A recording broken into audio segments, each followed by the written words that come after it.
L'Ukraine a fini de plaisanter. Lors de l'exposition Defense Tech Valley 2025 à Lviv, Volodymyr Zelensky a dévoilé une nouvelle famille de drones sous-marins, appelés Toloka. Ce ne sont pas des drones ordinaires, mais les pires cauchemars de la Russie. L'Ukraine a mis au point un nouveau drone maritime massif qui pourrait représenter une menace sérieuse pour la Russie. L'Ukraine renforce activement ses capacités et utilise des armes à longue portée. Parmi elles, il y a le Toloka.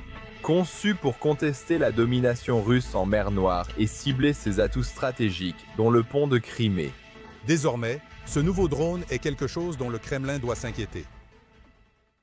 Dans cette vidéo, découvrez comment l'équipe de Zelensky change les règles de la guerre navale. Pourquoi le pont précieux de la Russie vers la Crimée pourrait vivre sur du temps emprunté, et comment la guerre en Ukraine prend une tournure difficile. À la fin de cette vidéo, vous comprendrez que le Tolika n'est pas simplement un gadget. C'est bien plus que cela. C'est l'avis d'expulsion de Zelensky à Poutine. Alors, pour commencer, qu'est-ce que ce drone Tolika exactement? Eh bien, c'est une famille de drones sous-marins ukrainiens, conçus pour des missions furtives, notamment la reconnaissance, la pose de mines et des frappes directes contre des cibles de grande valeur. En bref, c'est exactement ce dont Kiev avait besoin pour semer la terreur à Moscou à ce stade de la guerre. L'Ukraine a présenté Tolika via son industrie de défense d'État le 19 septembre 2025 à l'exposition Defense Tech Valley 2025 à Lviv. L'annonce a immédiatement attiré l'attention du monde entier car il ne s'agissait pas d'un seul drone, mais d'une série de modèles. Ils ont présenté des modèles allant du petit TLK 200, qui est à peu près de la taille d'une grande valise, jusqu'au Tolika 1000, qui se rapproche de la taille d'un petit sous-marin. C'est une gamme énorme. Cela montre que l'Ukraine ne fait pas qu'expérimenter, mais cherche à créer un système d'armes sous-marines en couches pour diverses missions. À première vue, le TLK-200 est clairement conçu pour des missions tactiques. Le drone sous-marin compact mesure environ 2,5 mètres de long, 8 pieds chez Larskora. Il était conçu pour explorer les ports, tester les défenses et placer de petits explosifs. Propulsé par des moteurs électriques, il se déplace silencieusement et peut parcourir jusqu'à 100 km sous l'eau, soit environ 60 miles. Sa capacité de charge utile varie de 20 à 50 kg, soit de 45 à 110 livres. C'est suffisant pour du matériel de reconnaissance ou une petite ogive. Il est léger, discret et jetable. Si l'un d'eux est capturé, ce n'est pas une perte stratégique, cela fait partie du plan. Le TLK 400 passe à la vitesse supérieure. C'est un drone de moyenne portée mesurant entre 13 et 20 pieds, soit environ 4 à 6 mètres. Il utilise un système hybride alliant discrétion électrique et endurance diesel. Son autonomie atteint jusqu'à 750 miles, soit 1200 km. Il peut transporter jusqu'à 1100 livres, soit environ 500 kg. Ce poids permet d'embarquer des capteurs avancés ou une ogive pouvant endommager des navires ou des infrastructures de côtières. Ensuite, il y a le Tolika 1000, c'est le poids lourd. Il mesure près de 12 mètres, soit environ 40 pieds, et il est conçu pour parcourir jusqu'à 2000 km sous l'eau, soit environ 1240 miles. Il ne dépend pas uniquement du système de positionnement global. Si la Russie brouille les signaux satellites, il passe à la navigation interne et continue sa route. Sa capacité de charge utile atteint 11 000 livres, soit 5000 kg. Ainsi, les ponts, navires de guerre et infrastructures renforcées deviennent accessibles aux frappes. Si l'Ukraine déploie ce modèle efficacement, ce sera plus qu'une arme, un changement stratégique. Les défenses russes n'étaient pas prévues pour ce genre de menace. Même si la moitié de ces spécifications se confirment au combat, Moscou aura un sérieux problème à gérer. Avec ces spécifications qui attirent l'attention, l'Ukraine ne se contente pas de faire de la démonstration. Il prévoit d'en produire assez pour inonder la mer Noire. Les développeurs de Tolika ont déjà fait passer les petits modèles des plans à la production. La production en série des TLK 200 et TLK 400 débutera bientôt. Les premiers lots seront testés en conditions réelles. Ce ne sont plus des concepts futuristes. Ils vont bientôt intégrer la flotte grandissante de drones ukrainiens, avec les navires ayant déjà mis en difficulté les défenses russes en mer Noire. Le financement participatif et l'appui gouvernemental via Brave One ont tout accéléré, transformant de simples expériences d'atelier en un programme d'armement. Chacun d'eux est assez bon marché pour être perdu, mais suffisamment puissant pour frapper, ce qui signifie que l'Ukraine peut les envoyer en essaim. Si la Russie redoutait les drones explosifs de surface et mis au point, elle n'a encore rien vu. Les versions sous-marines pourraient bientôt sonder les ports, traquer les navires et couper les routes d'approvisionnement sans préavis. Ces méthodes prouvent que l'Ukraine n'a pas besoin d'une grande marine pour défier Moscou, juste d'un essaim. Avec la hausse de la production, le passage du prototype à l'usage sur le champ de bataille s'accélère. Certains rapports indiquent qu'un petit Tolika aurait participé à l'attaque sous-marine de juin contre le pont de Kerch. Cela montre que le système peut obtenir des résultats là où cela compte le plus. Nous en parlerons plus en détail très bientôt. Il faut rester prudent, car la plupart de ces chiffres viennent des développeurs et des communiqués officiels. La vérification indépendante est quasi absente. L'Ukraine ne publie pas les résultats de tests pour des raisons évidentes. Et il y a toujours un écart entre un prototype sur le papier et une arme déployée sur le terrain. Ce n'est pas parce qu'une chose paraît menaçante dans une présentation soignée qu'elle est prête pour le combat. Cependant, la Russie a déjà compris à ses dépens que l'Ukraine ne plaisante pas avec la guerre par drone. Rappelez-vous quand Moscou ridiculisait l'idée que de petits drones de surface puissent défier la marine russe? Ces mêmes drones ont frappé la flotte de la mer Noire à Sébastopol, forçant les navires de guerre à se disperser et longer la côte. Ils riaient lorsque l'Ukraine a utilisé des drones longue portée contre Moscou. Maintenant, ils ne riment plus. Les missiles Neptune et Storm Shadow les ont tant humiliés que Moscou organise désormais des exercices de sirène d'évacuation. En fait, le Tolika n'a pas besoin d'être parfait, seulement assez efficace pour être dangereux. Tout indique qu'ils le sont. Ces drones commandites ne sont pas de simples gadgets sous-marins, car ils changent les règles du jeu. Les drones de surface font du bruit, laissent un sillage et apparaissent sur le radar. Les missiles sont rapides mais chers et nécessitent des lanceurs repérables ou destructibles. Les drones sous-marins se déplacent silencieusement, demeurent discrets et sont invisibles au radar. Cela oblige déjà la Russie à revoir ses défenses. On ne peut stopper ce qu'on ne voit pas. Et Tolika reste invisible jusqu'à ce qu'il soit trop tard. La furtivité ne se limite pas au silence, elle influence aussi la navigation de ces drones. Lorsque les signaux satellites sont disponibles, ils se verrouillent sur le système mondial de navigation par satellite. Si la Russie brouille les signaux, Tolika utilise la navigation inertielle et avance. Pas de système de positionnement global, pas de souci. Cette autonomie est cruciale dans des eaux contestées, concernant leur destination et leur mode de déplacement. Tolika longe le fond marin, avançant lentement pour éviter le sonar. Son système de propulsion utilise l'électricité pour la discrétion, puis passe au diesel pour l'autonomie. Cette flexibilité le rend imprévisible, et c'est une arme. Ensuite vient la charge utile. L'Ukraine n'a pas tout révélé, mais les plans indiquent une capacité importante. Ces drones servent d'éclaireurs et transportent aussi du matériel de surveillance, des mines navales ou des ogives à fort impact. Si l'Ukraine peut en déployer suffisamment, la Russie ne devra pas seulement défendre son ciel et ses côtes, elle devra aussi défendre sous l'eau, un domaine pour lequel elle n'est pas préparée. Ce n'est pas seulement un problème tactique, c'en est aussi un logistique. L'arrivée de Tolika a discrètement redessiné la carte de la mer Noire, rendant ce cauchemar plus réel pour la Russie. Ce qui était autrefois un lac russe ressemble désormais à un territoire disputé. Avec ses 2000 km de portée, le TLK-1000 peut frapper presque tous les centres navals, de Sébastopol à la Baltique. Le message est clair, nul endroit n'est vraiment sûr. Les ports, jadis forteresses, paraissent aujourd'hui des cibles en attente. Voilà le génie de Tolika. Il n'a pas à gagner un duel ou dominer une flotte. Il ronge les bords, silencieusement et sans relâche, jusqu'à ce que le géant commence à saigner à des endroits qu'il n'avait pas pensé à protéger. Ironiquement, la Russie a construit son image militaire sur la domination maritime. Aujourd'hui, l'Ukraine inverse la situation avec des machines qui donnent au Kremlin l'impression que son propre arrière-cour est à découvert. C'est là que la véritable peur s'installe. Comment défendre chaque quai, chaque pétrolier, chaque abri pour sous-marins, répartis sur des milliers de kilomètres de côte? Vous ne le pouvez pas. C'est pourquoi même les blagues semi-sérieuses sur Kaliningrad ou Vladivostok sont sensibles. Ce ne sont plus seulement des plaisanteries, ce sont des avertissements. Et la Russie le sait.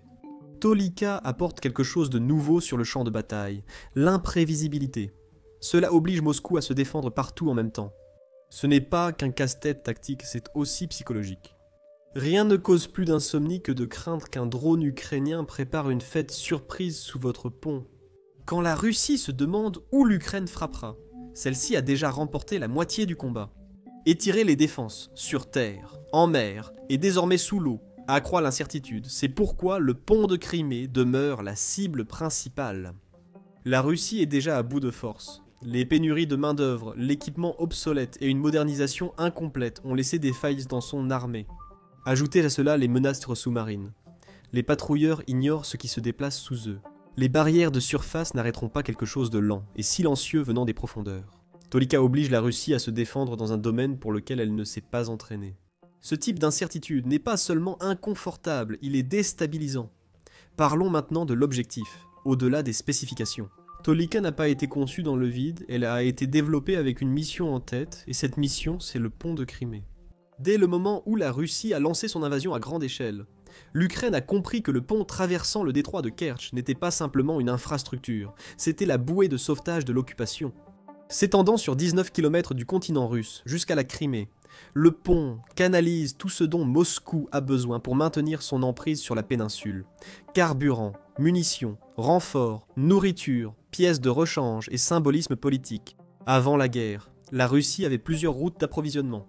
Aujourd'hui, alors que l'Ukraine s'attaque aux voies ferrées, dépôts et convois, le pont reste la seule voie qu'ils ne peuvent se permettre de perdre. Les planificateurs militaires ukrainiens ont vite vu le problème et conçu Tolika comme solution, une arme et une stratégie.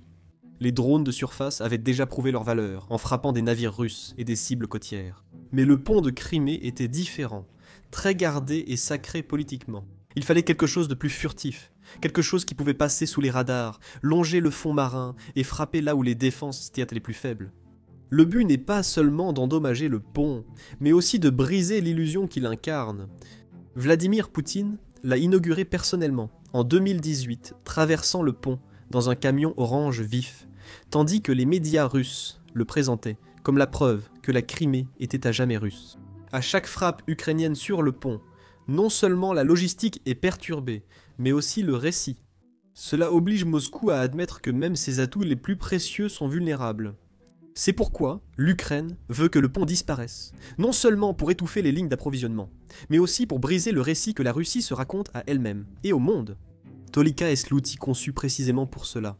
Il n'a pas besoin de gagner une bataille navale ou de couler une flotte, il doit frapper une seule fois, avec précision, et rendre le message indiscutable. La Crimée n'est pas en sécurité, et la mainmise de la Russie s'affaiblit. Si vous voulez comprendre à quel point les enjeux sont élevés, ne commencez pas par la théorie, commencez par les dégâts. L'Ukraine a déjà porté des coups contre le pont de Crimée, et chacun a laissé une trace. De grosses explosions, du sabotage discret, des tirs manqués qui ont tout de même ébranlé les nerfs de Moscou. Chaque attaque a donné une leçon, forcé à réparer et élever le niveau. Revenons en arrière. Nous examinerons comment des attaques ont fait d'un symbole de contrôle un symbole de vulnérabilité, et comment chacune d'elles a ouvert la voie aux drones conçus pour terminer le travail. Le dernier incident a eu lieu en juin 2025. Le service de sécurité ukrainien. Le service de sécurité d'Ukraine a publié des images glaçantes d'explosifs sous-marins placés près des piliers du pont. La scène semblait cinématographique. Des eaux troubles et de grands piliers dressés comme des sentinelles. Et puis, les charges solidement fixées contre l'acier. L'Ukraine y voit la preuve qu'ils peuvent frapper le pont sous la surface. La Russie, comme d'habitude, a tenté de minimiser l'incident, affirmant que les dégâts étaient mineurs et que les réparations étaient en cours. Rien d'inquiétant. Des analystes indépendants ont relevé assez d'indices pour soupçonner qu'une partie de la structure était compromise. Même si ce n'était pas catastrophique, l'effet psychologique était indéniable. La Russie sait désormais que les attaques sous-marines ne sont pas une menace lointaine. Elles sont réelles et elles se produisent. Revenez en 2023 et vous tomberez sur l'un des moments les plus dramatiques jusqu'à présent. Aux premières heures du 17 juillet 2023, le pont de Crimée a de nouveau été frappé. Cette fois, 2 drones navals ukrainiens chargés d'explosifs ont visé la travée routière près du 145e pilier de soutien. Le premier a frappé à 3h04, suivi du second à 3h20. Les explosions ont détruit la structure, tuant 2 civils et blessant un autre. Une travée du pont s'est détachée, créant un grand trou dans la surface. Une seule voie y restait utilisable, et encore, provisoirement. En quelques jours, la circulation a de nouveau été interrompue après une frappe distincte sur un dépôt de munitions russes en Crimée. L'Ukraine a confirmé l'opération par la suite. Planifiée par le service de sécurité d'Ukraine et la marine ukrainienne avec des drones maritimes Sea Baby, conçus pour cela. Le moment choisi était délibéré et le message clair. Il s'agissait d'une frappe stratégique et d'une guerre psychologique. Le pont, autrefois considéré comme un symbole du contrôle russe sur la Crimée, était devenu une cible récurrente. L'attaque a mis en évidence de graves failles dans les défenses russes, obligeant Moscou à revoir sa sécurité des infrastructures. Les réparations ont duré jusqu'à mi-octobre, mais les dégâts dépassèrent le béton. Le pont n'incarnait plus la force, mais la vulnérabilité. La frappe alla prouver que l'Ukraine innovait plus vite que la Russie ne se défendait, et que même les sites les mieux protégés étaient vulnérables. Ce n'était pas seulement la structure qui s'est fissurée, c'était l'illusion de la sécurité. Le 8 octobre 2022, une forte explosion a endommagé le pont de Crimée, touchant routes et voies ferrées. Un camion d'explosifs a explosé sur la voie ouest, causant l'effondrement partiel du pont et incendiant un train de carburant proche. Les flammes et la fumée étaient si intenses que des satellites ont capturé la scène depuis l'espace. La Russie a rapidement accusé l'Ukraine, tandis que les responsables ukrainiens sont restés silencieux au début. Plus tard, le service de sécurité ukrainien a confirmé qu'il avait planifié l'attaque pour perturber les lignes d'approvisionnement russes. Le timing de la frappe était parfait. C'est arrivé un jour après le 70e anniversaire de Poutine, et peu après son annonce de l'annexion de 4 régions ukrainiennes. Cela a rendu l'attaque personnelle et symbolique. Le pont, symbole de la domination russe sur la Crimée, était désormais brisé et exposé. La circulation a ralenti, les réparations ont duré des mois, et l'idée d'infrastructures russes intouchables s'estompe. Cette première frappe a changé le ton de la guerre. Cela a montré que l'Ukraine pouvait frapper loin en zone occupée, et que même les cibles très visibles n'étaient plus en sécurité. Si vous prenez du recul, le schéma devient clair. D'abord, il y a eu cette frappe spectaculaire qui a fait la une des journaux du monde entier. Ensuite sont arrivés les drones de surface, petits mais mortels, percutant les travées avec une précision chirurgicale. Maintenant, des menaces sous-marines entrent en jeu. Des charges suspectes, des balayages sonars et la menace des drones comme Tolika changent le champ de bataille. Chaque phase adopte des méthodes plus furtives, difficiles à intercepter, et visant des dégâts plus profonds. À chaque étape, la Russie a réagi, au lieu de diriger. S'est défendue, au lieu de dicter, observant l'Ukraine innover, tandis que sa propre confiance continue de s'éroder. Les attaques passées montrent l'évolution tactique de l'Ukraine. Tolika en est la suite logique. La question n'est pas si l'Ukraine veut frapper le pont, ce point est déjà réglé. La vraie question est de savoir si un drone sous-marin était l'outil qui le fera finalement basculer. Décomposons cela concrètement. Une option est la simple reconnaissance. Même si Tolika ne transportait jamais la moindre charge explosive, la capacité de se glisser sous les vagues et de filmer les piliers du pont est incroyablement précieuse. Connaître les points faibles, les réparations rapides et l'emplacement des défenses offre à l'Ukraine des options pour de futures frappes. Ce genre de renseignement à lui seul pourrait justifier son développement. Mais bien sûr, l'idée principale reste le sabotage. On parle de ces drones comme de plateformes pouvant transporter des mines ou des charges explosives directes. Cela soulève la possibilité de placer des charges à proximité ou directement contre les structures sous-marines qui soutiennent le pont. Et voilà ce qu'il faut savoir sur les ponts. Les dégâts en surface semblent spectaculaires, mais si vous compromettez les supports sous la ligne de flottaison, vous menacez l'ensemble de l'ouvrage. C'est pourquoi la Russie a tendu des filets, déployé des patrouilles dans le détroit et installé des sonars. Ils craignent l'invisible. Attention, ce ne sera pas facile car de nombreux obstacles existent. Les eaux peu profondes compliquent la navigation, et les défenses russes, dotées de sonars avancés, détectent même de petits objets. De plus, les armes ukrainiennes ne fonctionnent pas toujours comme l'affirment les communiqués officiels. Il faut donc considérer prudemment les chiffres les plus optimistes, même si seule une partie de ces affirmations est vraie. Tolika pose à Moscou un nouveau casse-tête inattendu. La Russie le sait. Ainsi, après chaque attaque, il s'empresse de montrer des images des réparations, des ingénieurs soudants, de la circulation qui reprend. C'est du théâtre autant que de l'ingénierie. Ils doivent prouver à leur propre peuple que le pont est incassable. Mais chaque frappe ukrainienne ébranle davantage cette illusion. À chaque attaque de drone ou de bombe, la crédibilité de Poutine baisse. Il a promis que la Crimée serait à jamais rattachée à la Russie. Et le pont en est la preuve physique. Lorsqu'il est endommagé, toute l'histoire commence à s'effondrer. Voilà pourquoi Moscou a tant investi pour défendre le détroit de Kertch. On évoque la couverture radar, les patrouilles de chasseurs, Les réseaux de sonar et sûrement des plongeurs en alerte constante. Il y a même des rapports faisant état de barrières physiques immergées dans l'eau. Ils savent qu'ils jouent au chat et à la souris, et craignent qu'un jour, la souris n'apporte des explosifs assez puissants pour briser leur lien le plus cher. Mais la défense n'est qu'une partie de l'histoire. Il y a aussi la guerre de propagande. Chaque fois que le pont est touché, la Russie qualifie cela de terrorisme. L'Ukraine considère au contraire cela comme une action militaire légitime contre l'occupant. Les médias occidentaux présentent souvent cela comme une escalade majeure. Et d'une certaine manière, ces trois récits comptent.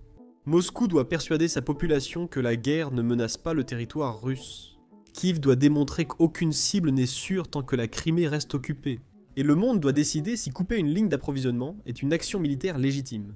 Cette bataille de récits est tout aussi intense que les frappes elles-mêmes.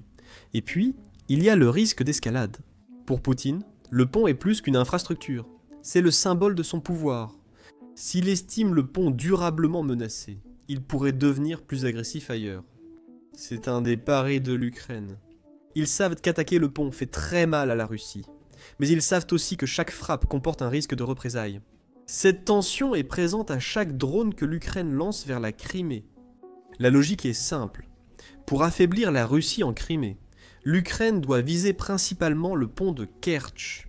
Avec Tolika, il disposera peut-être enfin d'un outil que la Russie n'a pas encore pu contrer.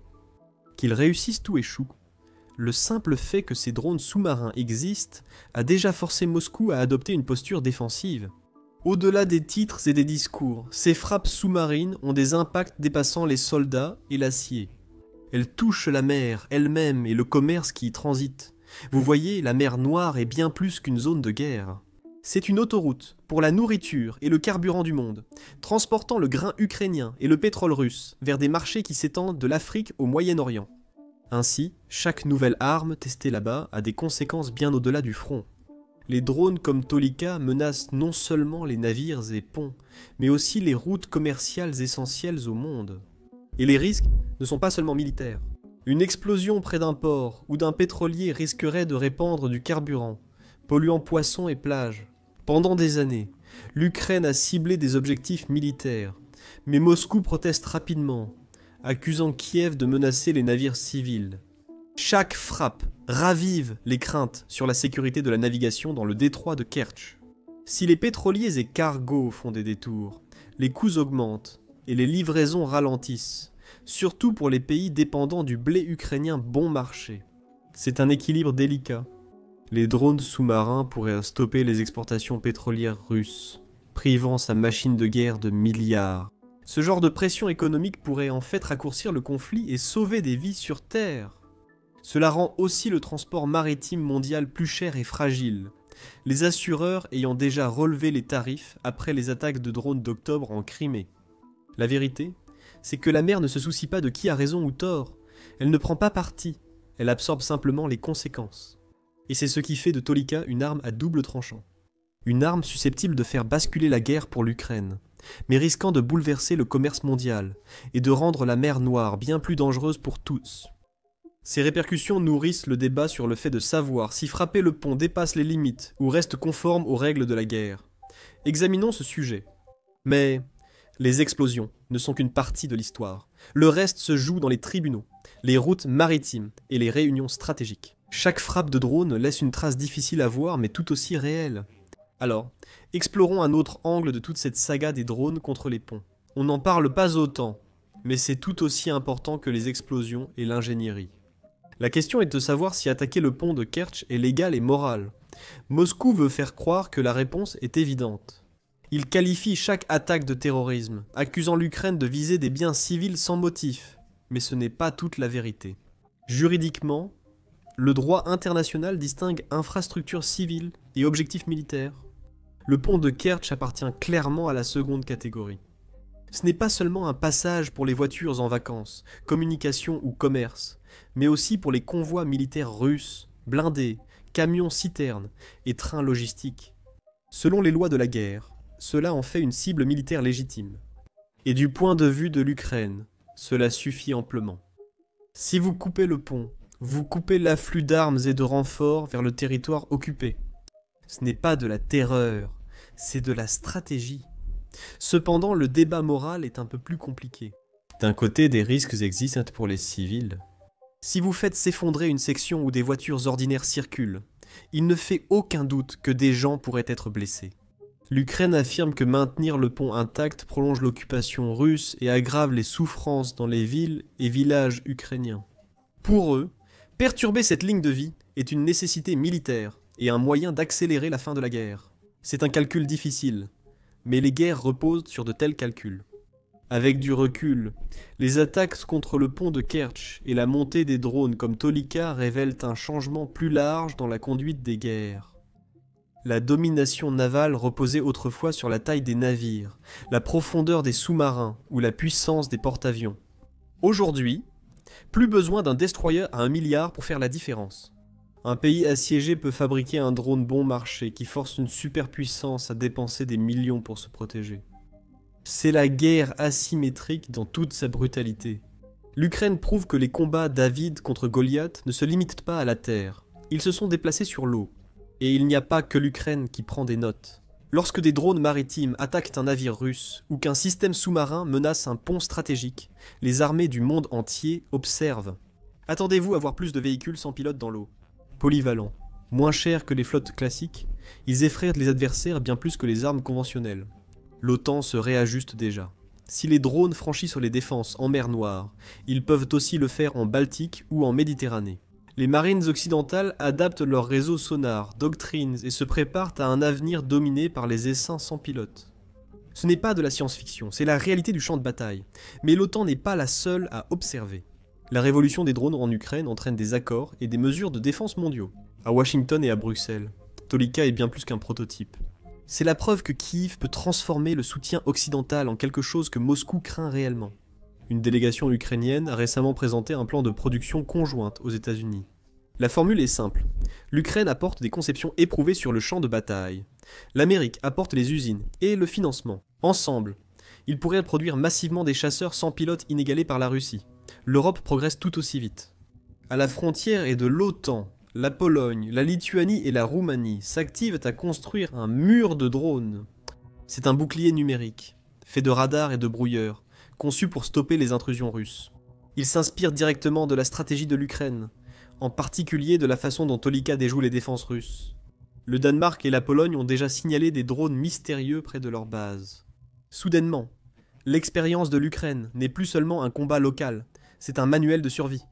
Même la Turquie, d'ordinaire discrète sur ses intentions, a récupéré sans protester des drones maritimes ukrainiens échoués près de ses côtes.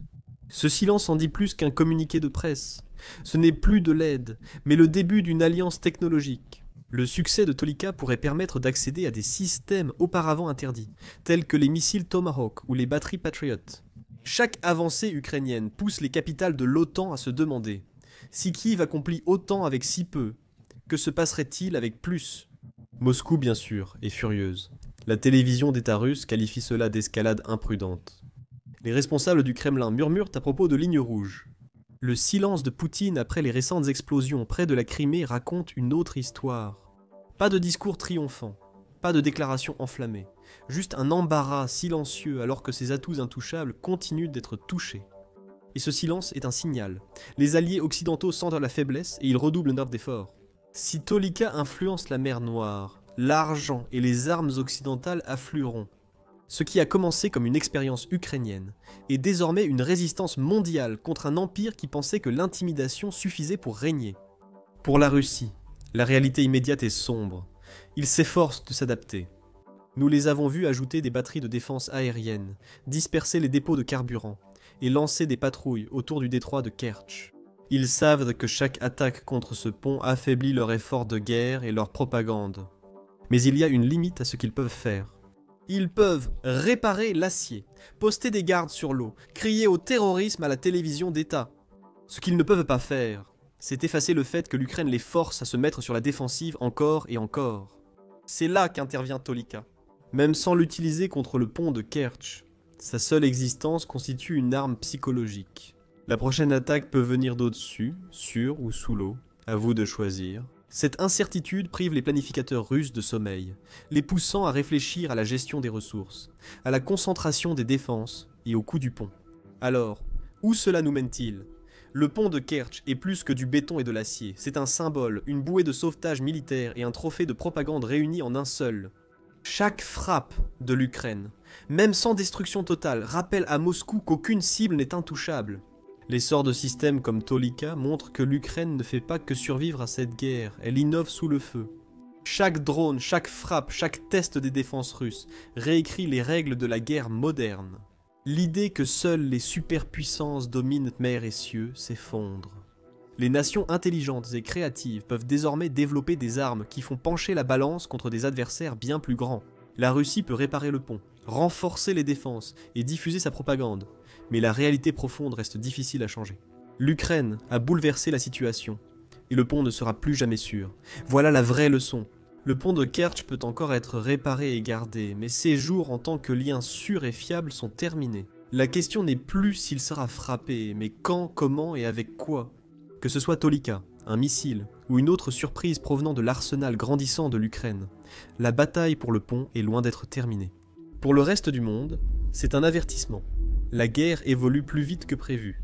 Les nations qui s'adaptent, celles qui transforment la pression en innovation, façonneront l'avenir. L'Ukraine en fait la démonstration, un drone innovant à la fois.